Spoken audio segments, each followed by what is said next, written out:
Hello and welcome back to Bannerlord Modded, and we have our army ready to go up against the Western Empire. This is the current setup that I'm going for here. This is primarily a mixture of, well, it's maximizing infantry power for the sieges, of course, and then it has a small mobile unit of cavalry just in case we get involved in any kind of field battle. And I forgot to sell my prisoners. Just ignore that, no problem. Anyway, let's go and do a little bit of a siege camp right here. I let Zoilos go, by the way. I can technically ask him to join our army at any point. But basically what I did was I went into my party. I saw if there were any companions that were not yet at their own party, quote-unquote. And I made Bothero the Smith into his own party. And as a result, he is now coming along with us in our army, and hopefully he's going to be doing a good job. I've given him a whole bunch of units. I've given him some tier 5s and some tier 4s, and hopefully that's going to be enough. But unfortunately, his leadership skill or his renown or whatever it is that determines how big his army is not that significant. So he only has 115 maximum company size, which I got to say is kind of, well, bad. But generally, that is not going to be too big a deal because we should be able to do massive damage. Let's do some massive damage right here with our crossbow. Got to be a bit careful of the various murder holes in these towers here. As you can see, there's one guy. Got to make sure he doesn't do too much to us. Thank you very much. And then we just have to look out for any others that want to do us harm. That is not going to work. Thank you very much. Now let's ascend through the ladder, not through the ladder, up the ladder, and try to do some damage with our dazzling sword of goldenness. Yes, it is the, you know, like how when you eat bread or a baked good of some kind, and it's just right, you know, it's just baked just right, and it's got that golden sort of color to it. Yeah, that's exactly what the sword is, even though it's not particularly good, gotta say. I feel like I should really make another sword. I should make another sword that has, I've got a good name for it actually now as well. Yeah, can you guess? Because I just mentioned that that analogy, and can you guess what the name is going to be? It's going to be Golden Baked Good. No, it's not going to be that. It was going to be something similar to that, but yes, I decided to go for a little bit more lame than than I actually thought initially. Yes, that was great. Anyway, let's just go in here, try and do some massive damage to these guys. Try and get these guys out the way because we really want to clear a space at the bottom of the stairs here. Make sure that our forces can come into the courtyard and spread out exactly as they would want to. This guy's running. How dare you? Get back here. I have no athletic skill, so I'm going to have to ask them politely to stop while I slaughter them.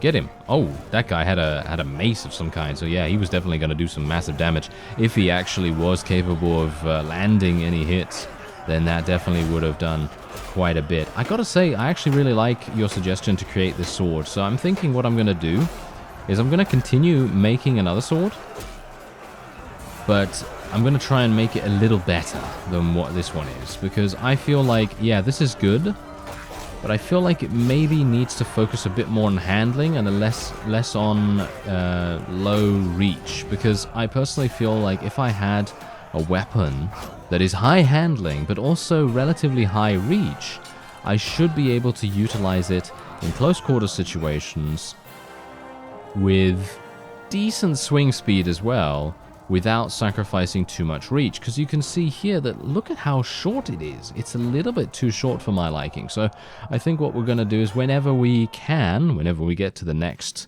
marketplace or whatever, we're obviously going to go and see if we can head into the smithy and make a new one. And bear in mind that obviously we do have those wonderful percentage chances to gain a masterwork weapon. So if you see smithing, if you see this right here, Master Smith, we have a 10% chance to create a masterwork weapon if difficulty requirements are met. In other words, that's going to give us potential statistic increases as we go, and that's definitely going to make a big difference. Okay, so here we go. We've actually finally leveled our engineering to 100 skill. So let's take a look. Increases hit chance to siege engines by 10% during the campaign siege. That requires me to be the governor, I think. And your troops deal 5% increased damage with crossbows. I really don't care about that. Damage to walls increased by 25% during a siege. And your troops deal 10% more damage to shields. Probably going to take that. Just generally because the 25% more damage to the walls, if I'm going to be eliminating walls, is a really nice perk. But generally everything else is kind of, not really that good. Anyway, there's Garios' army. Look at him. He's running around with an absolutely insane number of units. Okay, yeah, he's going to go to that castle, isn't he? Yes, he's going to go to that castle. So what I'm going to do is I'm going to go right behind him. Standing on the Silent is actually here, hilariously enough. Okay, well, I'm going to go right behind him and besiege this. He's going to turn around. Yeah, as you can see, he's going to turn around 100%. And we are now going to run away like the brave person we are. And we're just gonna distract him, basically. We're just gonna distract him a little bit, because this is all wasting his time. This is wasting his time. It is giving him something to do while his cohesion goes down, while his food supplies go down, and I'm now going to be able to get into another fight, which is exactly what we want to do. So let's do this. I do need to go into my inventory real fast, just to equip the Lance of Destiny. I think I found out, as I said before in the previous episode, that the Lance of Destiny is just much, much better, much more comfortable for me to use in these kinds of situations. And using something that is so incredibly long is just way too unwieldy in most circumstances, and it's certainly something that I would like to avoid if at all possible, because it's just not good enough. It just doesn't have enough handling or speed or whatever it is to be that useful. It is going to be useful if it's a couch. If it's a couch lance, then reach is obviously fantastic. But as it stands for me right now, this is just amazing. Just the ability to go up to someone and thrust at them with the polearm and then do good damage, maybe even eliminate them. As you can see, there's good damage. No elimination, but still good damage. And that's all I really need in comparison to the other one, which, well, as far as I'm aware, my timing was just off. That's pretty much all it is. But I don't really want to be in a situation where I'm going to continually have to practice how to land attacks with another weapon. You know, when I'm already being quite efficient with this one, I shouldn't really have to do that with another one. So that's my reasoning behind that anyway. And no, never mind. Oh, that guy, what? I thought I charged into that guy and I thought he literally fell off his horse from sheer shock. But no, that was not the case. That was literally him just getting shot by one of our ranged units. Okay, so unfortunately, because this is a relatively small battle, I don't have all of my cavalry on the battlefield. That reminds me, I do need to increase the battle size. The only thing about increasing the battle size for me is that sieges are going to be quite tricky then, because sometimes sieges have so many units in that it will lag me. It will lag me even now. And well, field battles won't. That's the thing.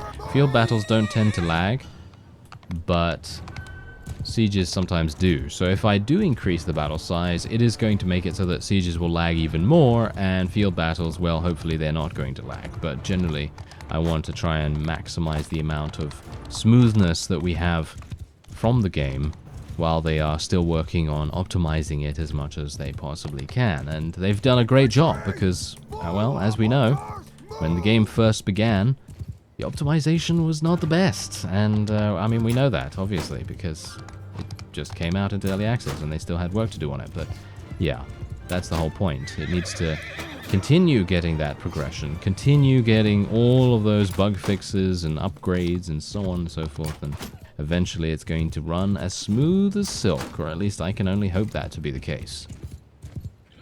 Alright, we're going to actually start moving now. We're going to start moving these guys over here. I'm going to move the archers into a loose formation. That is what we're going to need to do. And then we need to get my polearm doing a little bit of harassment against the archers. Take them down, if we can. There we go, there's a kill. Not exactly the kill that I wanted, because let's face it, an Imperial trained archer is quite quite dangerous, I guess, but it's definitely not something that I would prioritize in that kind of situation. You have 100 units to choose from, and you choose to eliminate the tier 3 or tier 2 unit or whatever it is. Yeah, probably not the best idea. There we go, that's much better. The Imperial Veteran Archer, that's who we need to eliminate, and these Falksmen as well. The Falksmen are very dangerous, as we know. They can do a lot of damage in a hurry.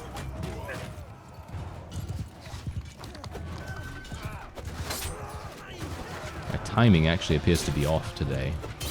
Pretty. Oh no, maybe not, maybe not. There we go. Getting some decent kills right now. And as long as I can make sure not to get myself in a situation where I'm going to get stopped and then shot to death by a bunch of archers at point blank range, then that's a good situation to be in. Anything that I can avoid, you know, completely destroying myself. Because that's usually what actually ends up happening. Usually the enemy is not good enough to take out my horse or anything like that. It's usually just a mistake that I make. So as long as I don't make that mistake, I should be alright. More enemies are coming in. I think I could probably do super fast mode right here. I think I could probably do that. Let's do some zoom zoom then. I'm gonna tell everyone to charge. And we'll do zoom zoom. And that will be the end. Boom. There we go. I gotta say, this mod, if you have to get anything, do get that zoom zoom mod. It really helps to save you time, because if there's one cavalry unit on the enemy side just running around in circles or something and preventing your units from killing it, then the zoom zoom thing really helps a massive amount. It really is. There's a link in the description to all my mods that I'm using, by the way, so if you want to check that out, then obviously it is there. Anyway, we're going to let all of these guys go. Oh, I only had one? Really? Okay, well, I actually thought that we might get two of them, but no, okay. And how many prisoners do I have? Okay, yeah, so I have way too many. I'm going to let some of these militia go, because I don't really care about having militia. And otherwise, we're just going to let the loot go as well. Bear in mind that all those rescued prisoners, they are also going to be going to the people in my army, so they will, you know, repair and recuperate their forces through them, which is pretty nice. And I'm actually wondering, Liberatus is close by. Okay, so I think what I'm going to do is I will go to Liberatus right now. And I will sell my prisoners, and we'll go into the garrison. We'll see if we can maybe reinforce our own armies. As you can see, Nathanos has lost a huge amount of units for some reason. Not entirely sure why that has happened, but apparently he did. How did he lose those units? Did he lose that in the siege or something? I have no idea. What? What is he actually doing? That's kind of strange. Anyway, I'm not even going to bother voting for that. There's no real need for me to do that, to be honest. And then we're going to see what we can do here. Yeah, so as you can see, I've been taking way too many units from Liberatus, and it has not given them enough opportunity to level these guys up. And it's not magical in the way that they level up, which is pretty cool, because that's very realistic in the way that they do things. So if you take a bunch of tier 4 units out, they're not going to magically create another 100 or 200 or, you know, 2 billion of these tier 4 units again in a matter of moments. They're going to take a realistic amount of time to be able to do that. So what I'm going to do is I'm going to take a couple of tier 3s. We're going to take some tier 4s and tier 3s. And then we'll take these guys, and there we go. And I've taken way too many from this place. And what could they level up into? Tier 7? No. They need to go to tier 5. Thank you very much. What? What happened there? I have no idea. Well, whatever the case, as you can quite clearly tell, there are no tier 7s, so I have no idea why it's set to tier 7. That shouldn't be the case. Okay. Well, whatever we can do about that. We are actually going to be giving these guys their troops. So I'm going to be giving him a bunch of tier 3s. I don't really want to give him tier 3s, to be fair, because I feel like that is doing him a disservice. But I'm going to give him volume in terms of his units. That's pretty much all I really want to do at this point, because if I don't give him volume, then he's just not going to be able to defend himself, and it's going to be a pretty terrible display.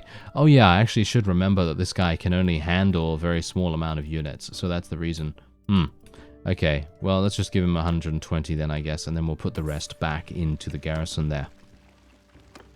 If I can. Thank you very much.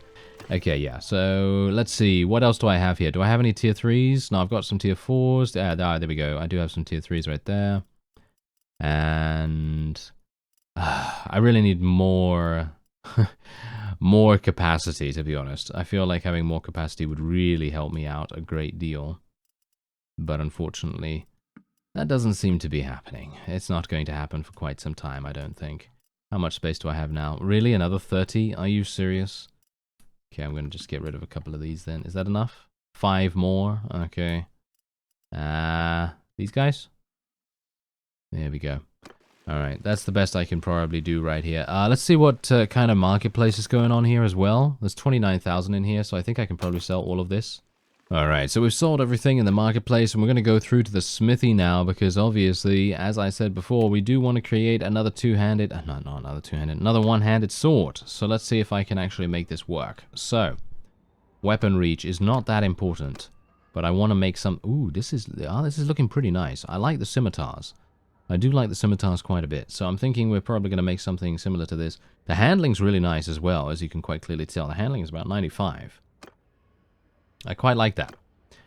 So, let me see if I can get something... I don't really care about the length that much. What about this? That looks kind of cool.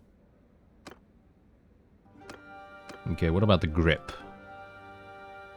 Is that actually going to even change anything that much? I mean, it changes the reach a little bit, but not really anything else. This is kind of nice. The reach is good, but it really reduces the handling quite a bit. I'm looking for about 94, 95 handling. Something like this might be nice. Looks kind of good. Studded Imperial grip. Gold inlaid. Wow. Okay, that's kind of crazy. I'm thinking we'll probably just go for something like this. I don't think... Should I? Should I really? I'm thinking this is good. That's good enough. And what else do we have here? What else? This is not really going to actually reduce the hand... Oh, it does actually make a difference. The handling makes a difference here. Yeah, we'll go for something like that. There we go. Okay, so that's our new sword. It has 97 weapon reach in comparison to the current weapon, which I think has about 70 something. So that is a pretty good increase. But unfortunately... Oh, the swing speed's actually not bad. The swing speed's okay. Okay. Fine. Okay, alright. So let's do that. But what we need to do is we need to do a little bit of refining first, which is obviously, yeah. Refining is always annoying. So let's just see if I can do that. There we go. And we are fine. So let's create that and see what happens. Can we make a masterwork weapon? No, we did not. Golden bread. Okay, yeah, that's not good enough. I'm going to try another one. Masterwork. Give me a masterwork one. No, it only gives me a 10% chance. Okay, golden bread slicer. There we go. Golden bread slicer. Fantastic. Okay, that's what I'm going to go for. And let's see how it is. Is it any good? Golden bread slicer. Well, it seems okay. And let's see what the difference is between this and the other one. Okay, so obviously the swing speeds are going to differ quite a bit. Actually, not even that much. The cutting damage is much more on the one that I just made, and there's only a very slim difference in between those two things. What about the length, though? Yes, the length is a very big difference, as you can see right there. 79 length on the Dazzling Sword of Golden Violence, and on the Golden Bread Slicer, we have 97 length, which is really quite fantastic. So I'm thinking that we did a pretty good job with that creation right there. So what we're going to do is I'm gonna I'm gonna launch an attack from over here, and I'm thinking we might try to take Zionica, or we might try to take Poros. I'm not entirely sure which one I can really do, though. That's the thing, because these are, you know, they're a little bit difficult. They're a little bit difficult to work with. I have a huge amount of prisoners still. Are you serious? I continually forget about selling prisoners for some reason. I don't know why that is. Well, never mind. In the previous episode, I was doing much better at selling prisoners. So I guess all of this is just, you know, giving me karma for that or something. But there you go. All right, let's just sell that. 5,000, not too bad. And I think I'm actually going to go for this this castle right here, because it's going to give the opponent something to focus on, something that we don't necessarily care about that much, and then it's going to give me the opportunity to potentially launch an attack somewhere else while they attempt to take that back, just like Elvania Castle might have been. So yeah, you can see here that it's also a pretty low population defense, so I should be able to have a really nice time testing out my new weapon as well. So that's also something to bear in mind. Let me just make sure that I have that equipped. Yes, I do. Let's lead the assault. Let's go in there straight away and see what happens. Should be pretty good. Shouldn't be too bad. And as I say, the swing speed and the handling, it's not very different from my other sword, but the reach is so dramatically better that I think we should have a much easier time of using this weapon in comparison to the previous one. So I'm looking forward to it. Anyway, you can see here, when you swing, you see the reach, the increased reach right there? It's going to make a huge difference to the amount of kills that I'm able to get. It's going to be pretty astonishing, I think, the difference. Let's get some nice headshots while I'm at it. Shoot that guy in the shoulder. There we go. This guy needs to die too. Thank you very much. Don't want anyone shooting me as I climb up the ladder. Shoot that guy in the face too. And can we get any others? Ah, there's that guy. Take him down. Anyone else? Anyone else want a piece of me? This guy does. He's dead. That guy as well. Ooh, can't get him. He's hiding. He's hiding. Get him in the shoulder. There we go. We got him in the chest. Yeah, that just speaks volumes as well about how powerful our crossbow is at this point. We're literally able to hit someone in the shoulder, in the chest. Well, I mean, obviously the chest is kind of a vital point, I guess, dependent on if you hit them in the heart area, of course. But you know, generally, hitting them in the shoulder is not that damaging, but it is gonna kill them. With the amount of skill that we have right now, it is gonna kill them, which is really nice. As you can see, though, look at the amount of damage I'm able to do here. And the speed is great. I'm liking this. Yes, I'm liking this. This feels much more comfortable. Because the previous one, while it did look kind of fun to use, because obviously it's pretty much a golden, you know, a golden embodiment of, well, everything, I guess. I mean, it's basically the most dazzling thing I've made in quite some time. But generally, it looks kind of shiny, right? Looks kind of shiny, but this, on the other hand, looks very understated, but it does the job much better, in my opinion. So let's see if I can maybe do something here. This is going to be problematic, I think. Yeah, this is not a good idea. Do not do this unless you have a duelist kind of character, which I don't, but I'm taking a huge risk here just to test out my weapon, to be honest. You really don't want to get ganged up on.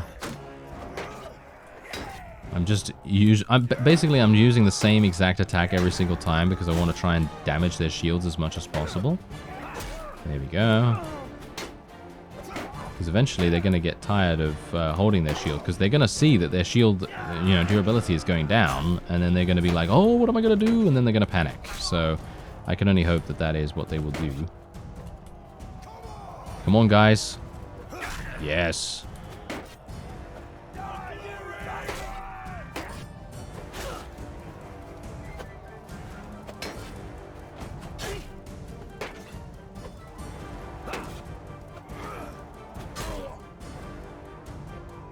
No. Oh, did you see that? What happened? Why it literally had one of the biggest lags that I've ever seen actually this game have. That is pretty crazy. I have no idea why that happened. I didn't drop any frames as far as I'm aware. I mean, technically that is a huge frame drop right there. I mean, just having a lag that long, but still. Yeah, now this is the kind of thing that I'm not really appreciating. Being murdered so handily by these fellows. Oh no, it's happened again. Okay, so apparently there's an issue with this particular map, or it's an issue with the enemy receiving more reinforcements. So what I'm going to do is I'm going to come over here. We're going to go zoom zoom. and we're going to try and get this over with as fast as possible. Unfortunately, I really didn't want to have to do this, but I really don't want to suffer a crash because I haven't saved in quite some time. But obviously bear in mind that me saving doesn't really make that much difference because I think there's an autosave, but I don't know when the autosave happened. So obviously that's a bit of an issue, but there you go. We basically sustained no casualties whatsoever because, well, as we said before, the garrison itself really didn't have anything too powerful stationed there, so it was pretty easy for us to deal with. Anyway, we're going to show mercy right here. I'm going to decline. I don't really care about taking ownership over the castle or anything like that, but it was nice to test out our new weapon, and as you can see, this is what the Western Empire currently has available to them. And we also have another one of our armies attempting to take Varchek from them, which is obviously going to be pretty nice. If they can take that, then that's obviously going to solidify our territory in that particular area, because obviously we already have Revel, and that's gonna maybe secure our supply lines just a little bit more. But obviously they also have Omor over there. Hopefully this guy is going to be heading over there potentially. And this is a new town. I had no idea that this was actually a town, but it is. So yeah, that's a new town that was added by Calradia Expanded. So that's pretty interesting in itself too. Anyway, that's going to be it for this episode. I thank you very much for watching, and I'll see you next time.